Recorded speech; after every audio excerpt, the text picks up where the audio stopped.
একটা খুব real disease হয়েছে, সেটা যদি আপনারা বলেন তাহলে ভালো হয়। রোগটার নাম হচ্ছে spinal muscular atrophy personal type 1।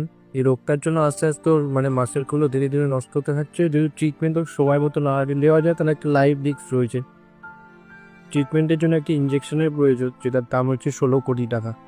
তো এখনও অবধি আমরা ক্রাউড ফান্ডিংয়ের মাধ্যমে সাধারণভাবে সবার সাহায্য নিয়ে 6 কোটি 25 লক্ষ টাকা ব্যয় হয়েছে আমাদের, এবং ম্যামও আমাদেরকে সাহায্য করেছে এবং সাপোর্ট করার জন্য আপনারা একদমই আমি এটাই বলবো যে আস্মিতা মানে এখনো জগৎ স্যার জানেই না ও জগতের ব্যাপারে, এত সুন্দর পৃথিবীটাও সবে দেখতে শুরু করেছে। তো আমি বলবো আপনারা যে যেভাবেই যতটা সম্ভব আপনারা ওকে সাহায্য করুন, ও যাতে জীবনে মানে অনেক দূর এগোতে পারে, উন্নতি করতে পারে।